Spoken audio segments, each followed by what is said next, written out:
Hello guys, it's been almost 2 years since I've moved from Russia to Europe. And you know what? I've noticed so many differences between these two places for all this time. Some of them were of course incredibly nice, and I'm still happy that it's going here exactly in this way. But some of them still annoy me. Even today, even almost 2 years, I can't use it to eat and say that I feel myself okay with it. And I want to share all this difference and all my experience with you in this video. The first thing is language. And of course, obviously in Russia we speak in Russian. Yes, but in Russia we speak only Russian. Really, Russia kind of like European United States, you know.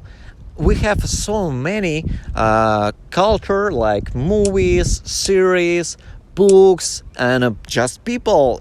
Population of Russia for around 140 millions of people, so we don't need any other language. And that's why people don't speak it at all. Here in Europe, to say in particular in Spain, every day I meet someone from France, for Spain of course, from UK, from Norway, from Korea, from China. It's people from all around the world, and they always speak in their native languages. And it's pretty common to meet someone who speaks like 3 or 4 languages. It's really normal. Like you speak your native language, you speak English, and also you speak this language where do you live right now. But at Russia, it's absolutely different. If you speak in a second language, for example, in English, it means that you're extremely smart. It's something absolutely uncommon. Maybe in some cities like Moscow and St. Petersburg, if you go to a coffee place or a hotel, maybe you will meet someone who can speak a little bit with you and say something like, do you want to add sugar in your coffee? But except that, if you go to the small town, no one speaks another language. And it was really surprising for me. Like, I'm asking people like, how many languages do you speak? And every time I'm getting something like 3, 4, 5, either 7, and pretty often those people even not connected somehow with a language structure, like they can be programmers, designers, or anything else. Food.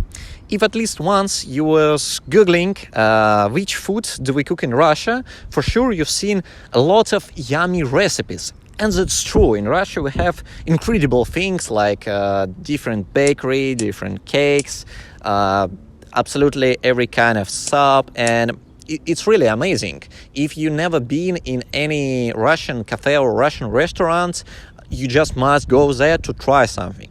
But all of this nice, except one important point: quality of this food. Yes. Last years, especially like last 10 or 15 years, the quality of food in a common supermarket or any place where you can buy food is extremely fast decreasing. Like if 15 years ago when I was a child, I was buying some milk. The milk was nice always, like, you know, it's nothing extremely difficult to get a normal milk. You buying a cow, you feed it by normal food, and that's all. Right now, pretty often this milk, I even don't know how to describe it. You drink it and you feel that something is wrong. It's like either mix it with a lot of water, either they were feeding these cows by some strange stuff and you feel something strange in this milk. It's absolutely not a common stuff. And here in Europe, quality of the food extremely high. Extremely. Like, I'm living in Spain, and I eat in local food. I'm saying like it's wonderful, but when I speak with people from France, they think that you know what, quality of the food in Spain, like more or less really quality food is in France. And I don't know, it's just exploded my mind really, because a lot of stuff in Russia has so huge ingredients inside that we can even write it in a whole book, I think, when it's supposed to be like 3 or 5 ingredients. And pretty often, if you're buying something like cookies, you start feeling something like plastic. I don't know. Of course, they don't put plastic inside. And I really don't know what do they do with these cookies. But the taste of it, it's really worse right now. Weather. every one of you should know that in Russia it's super cold, but honestly a lot of people exaggerate it. A lot of people thinking that it's always like minus 30 and we never have a sun, it's always gray. It's only partly true. Okay, it's not lie at all, but it's not fully true. But it's obvious information, yes? And what was surprising for me, that temperature in apartments of Europe, like for example in Russia, usually in my home I'm walking without pants, because it's like plus 28, plus 27 degree, I can be absolutely naked and it's perfectly right. Here in Europe it doesn't work so, at least if we're talking about south part of Europe, because if you have outside like plus 15 during the winter and it's wonderful and you think how is beautiful your life, because it's not minus 30 or minus 50 like in Russia. But the problem is that in apartment it's the same, minus 15, and you have just sit in apartment like here. Really, I sit in my apartment exactly like I walk, and sometimes I go to street just to get a bit warmer because it's too cold in my apartment. And it was really surprising for me.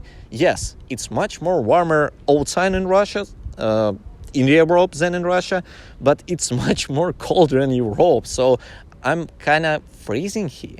Another huge thing, really huge thing, it's a way of working. I don't know how it happens exactly in the whole Europe. For example, in North countries, I know that it's a bit different, but main strategy, at least as much as I know, it's almost the same. If in Russia, for example, happens something extremely important, even just important, and you have to call to someone at 12 a.m., for example, or at 2 a.m., with a high chance this person will take your phone and start to resolve this problem. If something happens on your job, for example, like it's okay. Or you imagine you work until 6 p.m. and you're calling to your colleague at 7 and he still can do something. And pretty often he will do something. And it's like, okay, even if you call on holidays, in his vacation, we work almost always, especially if you work on a remote job, when you have an opportunity to really work always, a lot of people really work always. And it's absolutely different here, because I can call to the people in their work schedule and they just won't take their phone for several days. And it's fine. When on a third day they will take a phone, they even want excuse. It's like, I was busy, I went to the bar, I drink some beer, and in general I was lazy to take your phone because you're not my friend. And you can do nothing, is it? Absolutely, really. If you will try to describe them like, no, it's not normal, you was working and you have to work, probably those people will never take your phone again.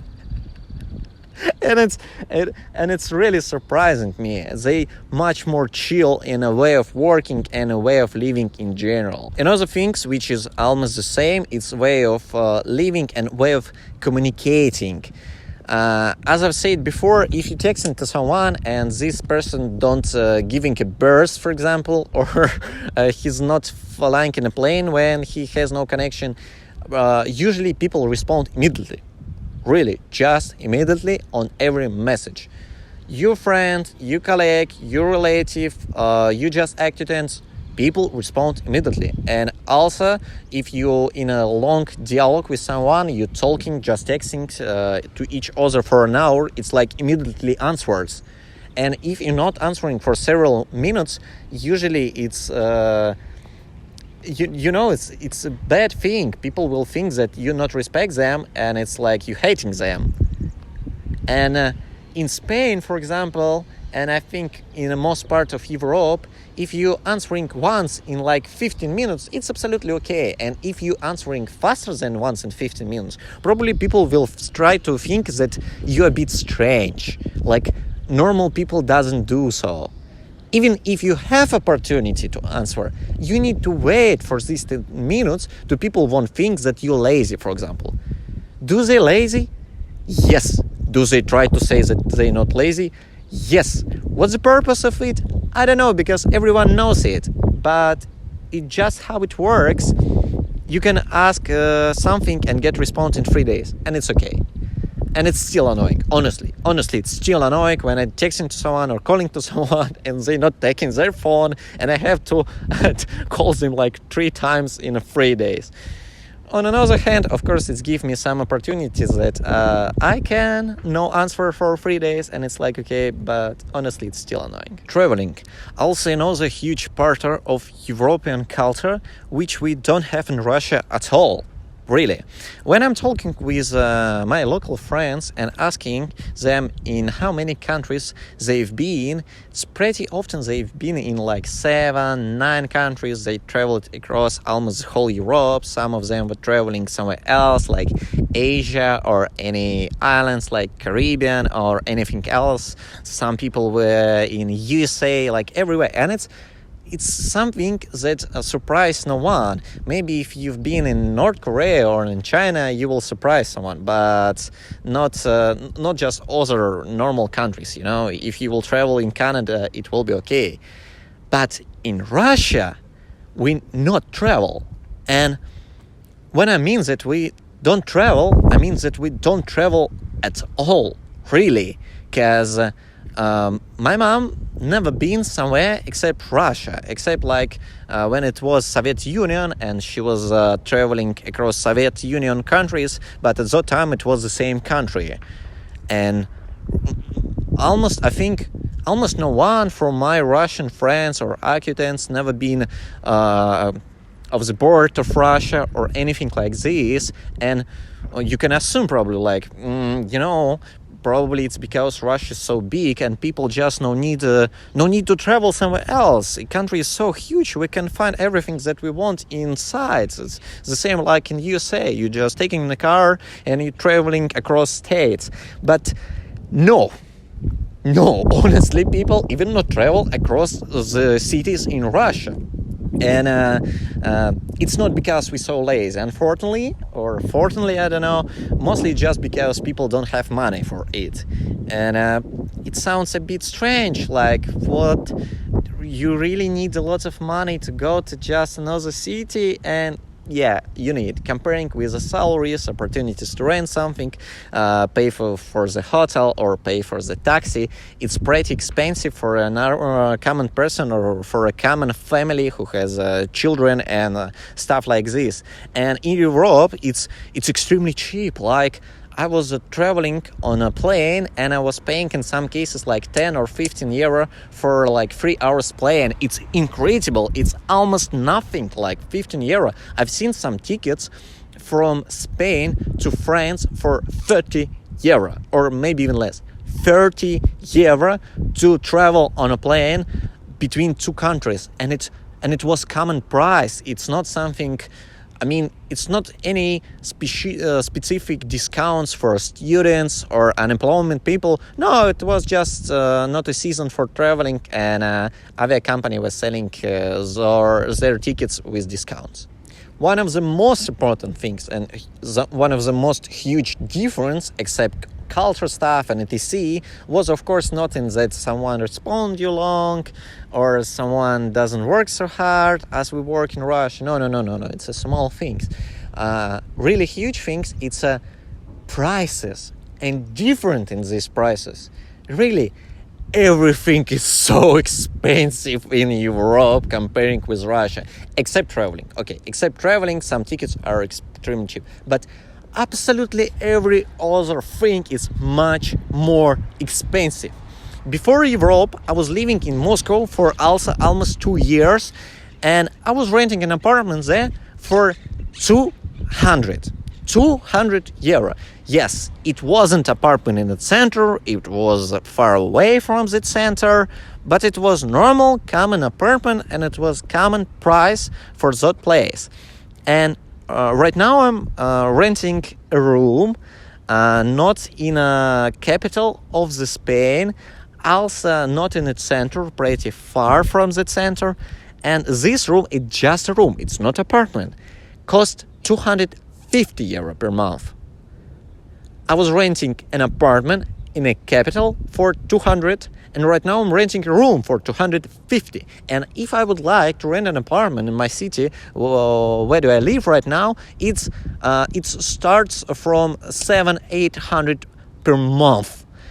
It's really huge difference, and it's every time when I calculate it and I just remembering previous prices, it's so expensive. And the same with everything, the same with food. Some stuff are more expensive in 2 or maybe even in 3 times. Exists things which are has not so huge difference, but in general, for example, the cheapest coffee in Russia I can find for like 50 cents. Right here it's 150. Pack of cookies in Russia can cost like also 60 cents. Here it's like €2. And really, and if you're trying to do something more than just eating a food and renting apartments, like do some specific dogs, open a bank account, do some papers, it's incredible prices. It's like 50, 100, 200, 300. In Russia I can do a lot of stuff for like 10 or 15 euro, and it's also like pretty expensive for a lot of people. Here it's almost like nothing. It's almost nothing. If I go to some local like tax agency and asking them like, I need to do some calculation, how much costs this paper, it's like 50 just to make this paper, and 1,500 you need to pay by taxes. Really annoying stuff. But exists the last thing, the last huge difference between culture, which even bigger and more surprising for me than a difference in prices. Because about prices I've seen, okay, about this stuff I also heard a lot of times, but before you feel it in real life, you're not realizing what is it. And sometimes it's really too strange to understand that exist 2 words like Russian and European words, and it's absolutely oppositely. And what I'm saying about, it's smiling. Yes, smiling. If you've seen some parts of Russian culture, like our songs, our apartments, or anything else, probably you know that we are pretty sad in general. Like sad Russian doomer music, Russian houses, gray sky, and usually we walk like this. And you know what? It's true, we really do so. We really almost never smiling. But here in Spain, people smile always. And when I'm talking with someone, and especially it's some business stuff, like rent an apartment, find a work, and in dialogue people smiling, every time I feel that someone trying to scam me. Because in Russia, smiling only scammers. Serious person will never smile to you, because like, we don't smile, you know? It's not okay. We even have some phrases like, if you're smiling, it means that you're stupid. And lots of people really believe in it. I don't know why, but we have this peculiarity for our culture. And even right now, for me, it's strange to talk with someone and see how those people smiling. If it's difficult to me, honestly, I even can't imagine how it's difficult to them speak with me when I'm answering for them with this face. I hope they stand it well. That was all what I would like to say you in this video. If you have some questions, you can leave them in the commentaries below this video, or maybe I will even make a new video like questions and answers if it will be too much questions. So let's sure that you have subscribed on this channel and click on a like button if you like this video, and see you in the next video. Bye!